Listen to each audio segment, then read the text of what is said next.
В 1942 году, во время Великой Отечественной войны, танк Семёна Коновалова был подбит врагом. Его тело нашли разведчики, которые отправили весточку о смерти его матери. Но спустя несколько дней живой солдат со своими товарищами-танкистами появился на танке. Семён Коновалов родился в 1920 году в районе Татарской АССР. Несмотря на чувашские корни, Коновалов в совершенстве владел русским языком. Еще в школьные году юный Семён не оставался без дела. Он подрабатывал письмоносцем. А уже в 1939 году был призван в Красную армию. В 1941 году Семён воевал уже на фронте. Войну Коновалов встретил на Прибалтике. В августе 41 получил ранение и был госпитализирован.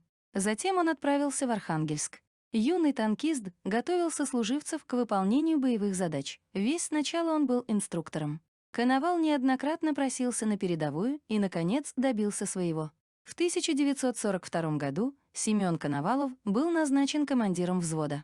Ездил молодой красноармеец на тяжелом танке КВ. 13 июля 1942 года танк Коновалова вместе со своим экипажем подбили 16 танков, 2 бронеавтомобиля и 8 машин с немцами. После этого остро встал вопрос о награждении Семёна Коновалова за его героический подвиг. После того, как их танк был подожжен противником, Коновалов вместе с экипажем пытались выйти из окружения. При этом они смогли завладеть немецким танком, солдат которых удалось обезвредить. Изобразив на танке звезду, выбрались из окружения и вернулись к своим. Впоследствии на этом танке Коновалов сражался больше месяца. Указом Президиума Верховного Совета СССР от 31 марта 1943 года Семёну Коновалову было присвоено звание Героя Советского Союза. Красноармеец прошел всю войну, вплоть до Берлина. К сожалению, Семён Коновалов скончался в 1989 году, когда ему было 68 лет. 13 июля 1942 года на окраине хутора Нижний Митякин, что находится в Ростовской области, показалась колонна немцев.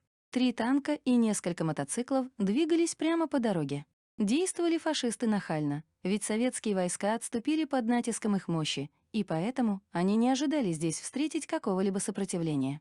Не напугал их даже стоящий на перекрестке тяжелый советский танк КВ-1. Возможно, фрицы подумали, что он неисправен и был брошен при отступлении Красной армии. Но вдруг башня танка ожила и произвела залп, подбив один из танков врага. От взрыва у него с корнем вырвало башню, и она упала в нескольких метрах от поверженного танка. КВ, недолго думая, произвел еще один выстрел и подбил второй немецкий танк, который съехал с дороги и задымил. После этого на танке с красной звездой застрочил пулемет, который скосил своей очередью один из мотоциклов. Третий нацистский танк, скрываясь в пыли и дыме, развернулся и бежал с поля боя. Командовал советским танком командир взвода 15-й танковой бригады 9-й армии лейтенант Семён Васильевич Коновалов. Это был молодой, но уже закаленный в боях человек. На лето 42 года, ему был всего 21 год. В 1939 году его призвали в ряды Красной армии, где он прошел обучение в Куйбышевском пехотном училище. Перед самым вторжением немцев молодого лейтенанта отправили в Литву и назначили командиром танкового взвода 125-й пограничной стрелковой дивизии. Там он и принял свое первое крещение огнем. Немцы после вторжения на территорию Советского Союза действовали быстро и умело. Танковые немецкие кулаки, поддержанные авиацией, рассекали оборону Красной армии. Советские части отступали и, оказываясь в окружении, либо попадали в плен, либо гибли в огне войны. Отступая со своими частями и принимая отчаянные бои, в августе 1941 года Семён Коновалов был тяжело ранен и направлен в тыловой госпиталь в Вологду.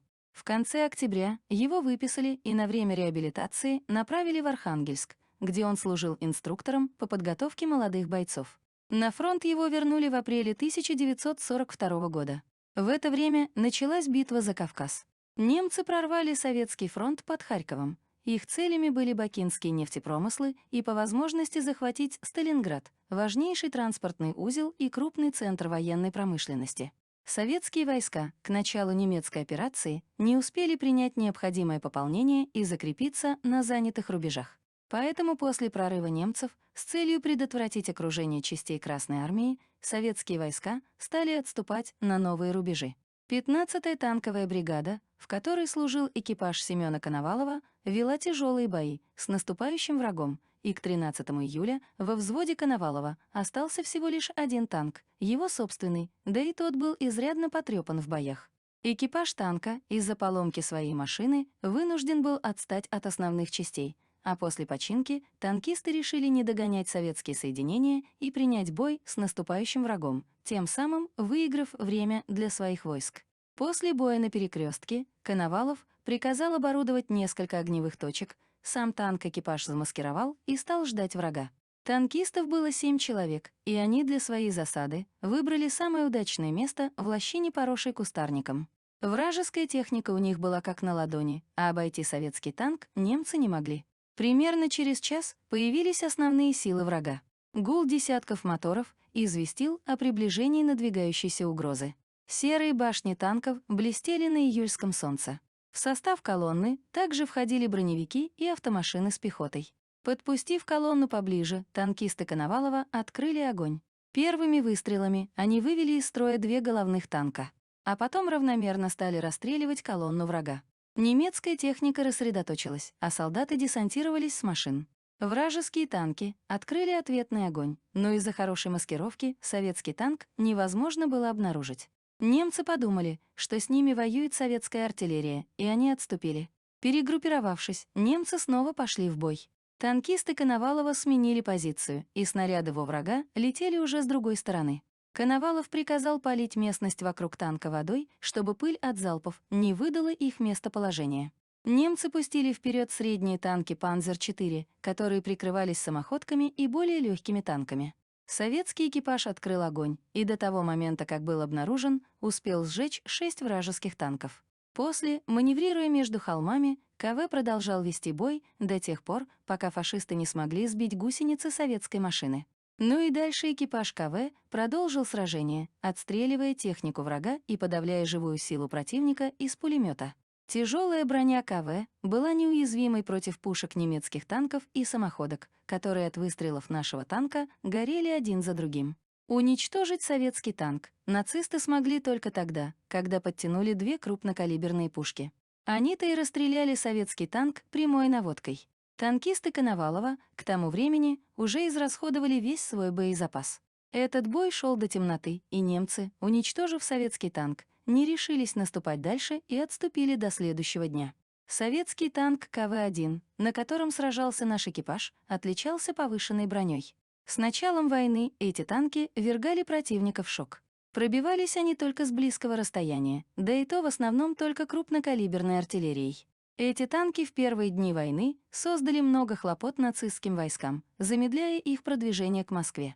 Но у КВ-1 был ряд недочетов. Сказывалась поспешность внедрения его в производство. Особенно много хлопот доставляла трансмиссия, которая не выдерживала нагрузок тяжелого танка и часто выходила из строя.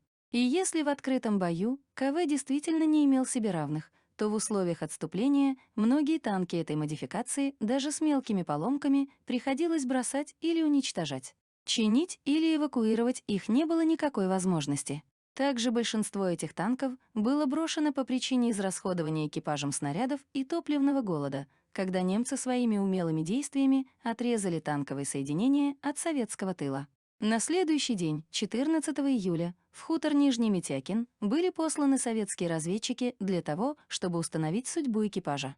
Они нашли обгоревший КВ с сотней вмятин и пробоин от попавших снарядов. В танке были останки погибших танкистов. Разведчики насчитали 16 уничтоженных немецких танков ИСАУ, 2 броневика и 8 автомашин врага.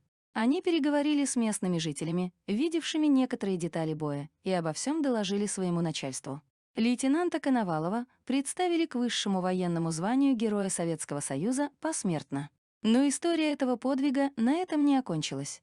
3 советским танкистам все-таки удалось выжить. Это был сам Коновалов, наводчик Дементьев и техник Серебряков. После отступления немцев им удалось выбраться из поверженного танка. Они сняли неповрежденный в ходе боя пулемет, и контуженные и обгоревшие пошли в сторону своих войск. Ночами они шли по тылам противника, обходили хутора и станицы, опасаясь полицаев. Днем отсиживались в рощах или в камышах. Питались танкисты зерном с неубранных полей, травой и овощами с огородов. На четвертые сутки танкисты встретили одинокий немецкий танк, экипаж которого остановился на отдых. Внезапно атаковав и уничтожив нацистов, советские танкисты двинулись дальше уже на трофейной машине. Немало удивились немцы, когда их одинокий танк пошел в атаку на советские позиции. Бойцы же Красной армии были также в некоторой растерянности, когда увидели эту одиночную атаку. Они даже не открыли огонь по заблудившемуся танку, а когда попытались взять танкистов в плен, то удивились второй раз, увидев в танке советский экипаж. После проверки танкисты Коновалова вместе с трофейным танком были зачислены в танковую часть. Нарисовав на башне красную звезду, еще 3 месяца они воевали на трофейном танке. 31 марта 1943 года лейтенанту Семену Васильевичу Коновалову вручили его награду медаль «Золотую звезду» и отправили в отпуск. Но дома его не ждали. Мать еще в 1942 году получила похоронку на сына, и когда Коновалов ночью постучался в окно, она, не узнав сразу сына, попыталась его прогнать. Семен Васильевич Коновалов прошел Сталинград, Курскую дугу и окончил войну в Германии командиром танкового батальона и дожил до 1989 года. Только благодаря таким героям мы и отстояли свою родину.